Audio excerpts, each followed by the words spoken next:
언약을 맺으리라. 이 언약은 내가 그들의 조상의 손을 잡고 애굽 땅에서 인도하여 내던 날에 맺은 것과 같지 아니할 것은 내가 그들의 남편이 되었어도 그들이 내 언약을 깨뜨렸습니다. 여호와의 말씀이니라. 그러나 그날 후에 내가 이스라엘 집과 맺을 언약은 이러하니 곧 내가 나의 법을 그들 속에 두며 그들의 마음에 기록하여 나는 그들의 하나님이 되고 그들은 내 백성이 될 것이라. 여호와의 말씀이니라. 그들이 다시는 각기 이웃과 형제를 가리켜 이르기를 너는 여호와를 알라 하지 아니하리니 이는 작은 자부터 큰 자까지 다 나를 알기 때문이라. 내가 그들의 악행을 사하고 다시는 그 죄를 기억하지 아니하리라. 여호와의 말씀이니라. 아멘. 우리 한 구절 더 봅니다. 신약성경 누가복음 22장 19절에서 21절입니다. 누가복음 22장 19절에서 20절. 누가복음 22장 19절에서 20절 같이 우리 찾으시면 합독합니다.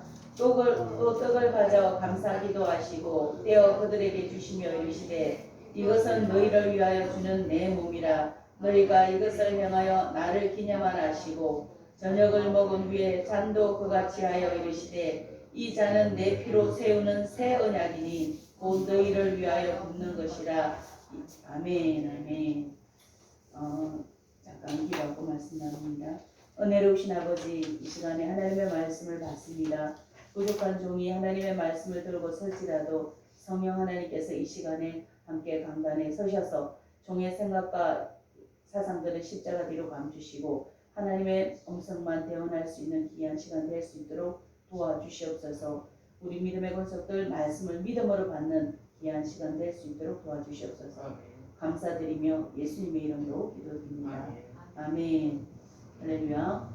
저는 방금 읽은 본문의 말씀을 가지고 옛 언약과 새 언약이라는 제목 갖고 은혜를 나누고자 합니다.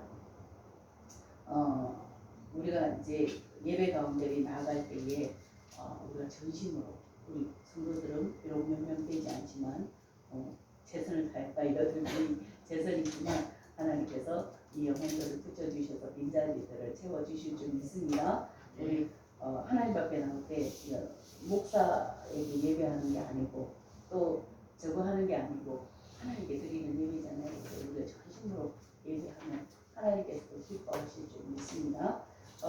오늘 옛 언약과 새 언약 좀 어려운 말씀이지만 여러분들이 신구약을 통해서 이 말씀들을 이해하는 그런 귀한 또 이 새 언약에 대해서 오늘 예레미야서에서 이야기하는 새 언약에 대해서 또 예수님께서 마지막 망찬을 하시면서 새 언약을 맺으시는 그 언약을 이해하심으로 인해서 하나님에 대한 신뢰가 더욱더 깊어지기를 예수님을 축복합니다.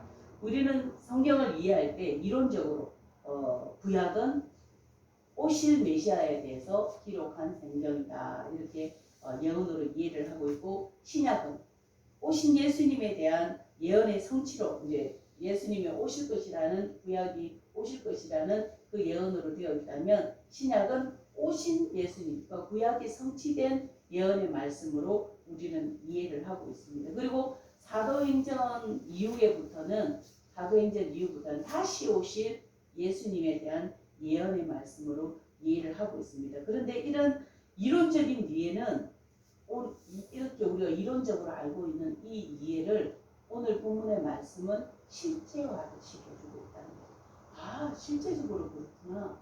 그것을 실제화를 시켜주고 있는 본문입니다. 그래서 어렵지만 여러분들이 주의 깊게 들으시고 나중에 끝날 때 질문을 할 거거든요. 여러분들이 질문에 답을 잘 하시기를 바랍니다. 이렇게 실제화를 시켜주고 있고 또 신구약이 얼마나 상호적으로 유기적인 관계를 가지고 있는지 또 밀접한 관계를 가지고 있는지를 정보해주는 본문이기도 합니다. 우리는 오늘 본문을 좀 더 깊이 있게 이해하기 위해서 먼저 언약에 대해서 한번 짚어보기를 합니다.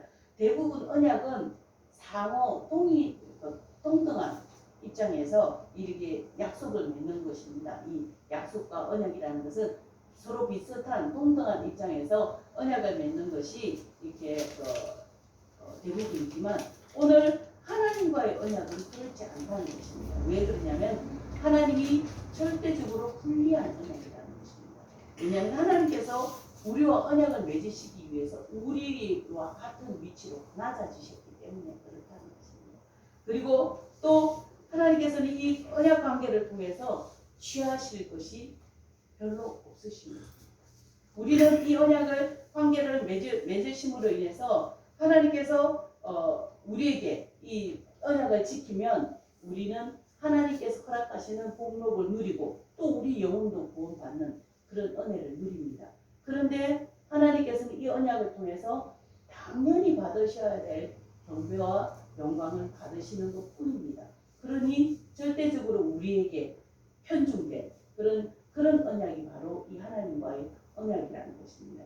그래서 우리는 믿기만 하면 옛 언약은 오실 메시아를 믿음으로 말미암아 옛 언약의 백성이 되는 거예요. 구약 성경의 백성들은 옛 언약의 백성이 되고 신약 성경은 오신 메시아를 믿음으로 인해서 새 언약의 백성이 되는 것입니다.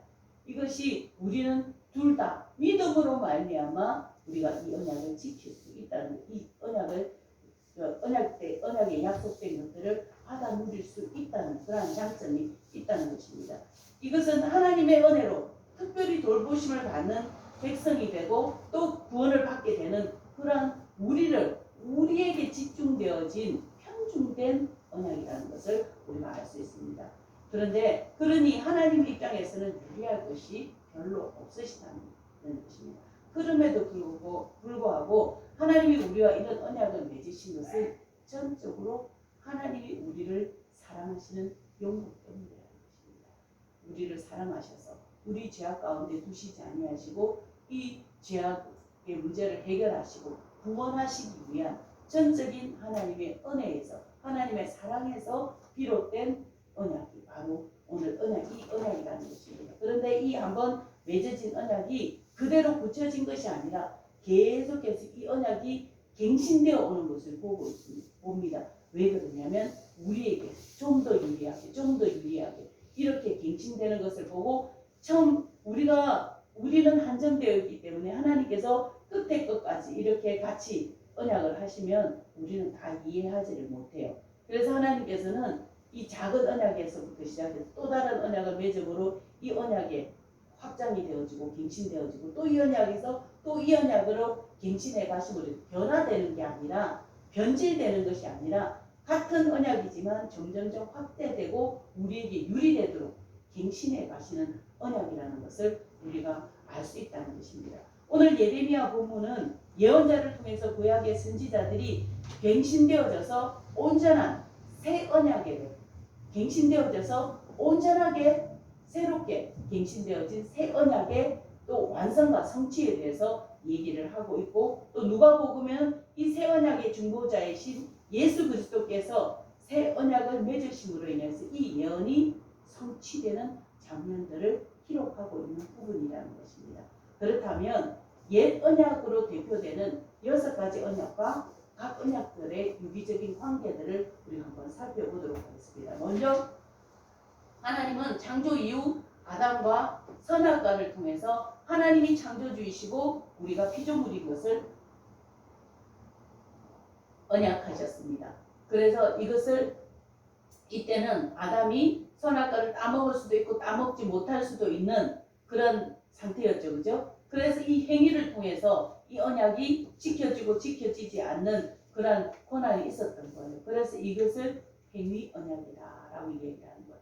아담의 행위에 따라서 이 언약이 깨어질 수도 있고 지켜질 수도 있는 그런 언약이기 때문에 행위 언약이다라고 이야기를 합니다. 그리고 창조 때 맺어진 언약이라고 창조 이후에 맺어진 언약이라고 해서 창조 언약이라고 합니다. 이것이 성경에 나와 있는 게 아니에요. 이것은 우리의 이해를 돕기 위해서 신학자들이 이렇게 구분해 놓은 그런 언약이라는 것입니다. 그래서 구분해 놓았기 때문에 우리가 이렇게 부르고 있다는 것입니다. 우리의 이해를 돕기 위해서. 그래서 그때는 아담이 그런데 이 언약에서 범죄함으로 인해서 이제는 하나님께서 율법을 주셔도 그 율법을 지킬 수 있는 능력이 상실되었어요. 이 범죄함으로 인해서 죄의 오염으로 인해서 이제는 이 언약을 지킬 수 있는 능력이 우리에게 없어진 거예요. 그래서 그 이후에 하나님께서 율법적으로 구약의 성경에 율법을 주시고 이런 많은 규례들을 주셨지만 우리는 그것을 지킬 수 있는 능력이 없어요. 그런데 우리가 한번 계속해서 얘기하지만 이 우리가 구약의 백성들이 율법을 지킴으로 구원을 받았습니까? 아니죠. 그죠? 아브라함도 믿음으로 말미암아 구원을 받았어요. 옛 언약은 오실 메시아를 믿음으로 구원을 받았고 새 언약은 오신 예수님을 믿음으로 구원을 받는다고 얘기했잖아요. 그죠? 그렇기 때문에 구약에 나타난 이 창조 이후에 아담과의 하나님과의 창조 언약이 깨어진 이후부터 이제는 우리의 행위가 이 율법의 조건이 되지 않는 거예요. 왜냐하면 그런 능력이 없으니까. 능력이 없는 자에게 언약을 한다는 것은 하나님께서는 다른 것을 요구하신다는 것입니다. 그래서 아담 이후에 하나님께서 행위 언약 이후에 또 다른 언약을 맺으셨어요. 창세기 3장 15절에 우리 한번 볼까요? 창세기 3장 15절. 내가 너로 여자와 원수가 되게 하고 내 후손도 여자의 후손과 원수가 되게 하리니 여자의 후손은 내 머리를 상하게 할 것이요 너는 그의 발꿈치를 상하게 할 것이라 하시고, 이 언약은 하나님께서 타락한 인류를 심판하는 가운데 여자의 후손으로 메시아를 보내주시겠다는 최초의 은혜의 언약이야. 구약에 맺어진 이 언약이 행위 언약이 아니고 이 은혜 언약이 마찬가지로 은혜 언약이라는 것입니다.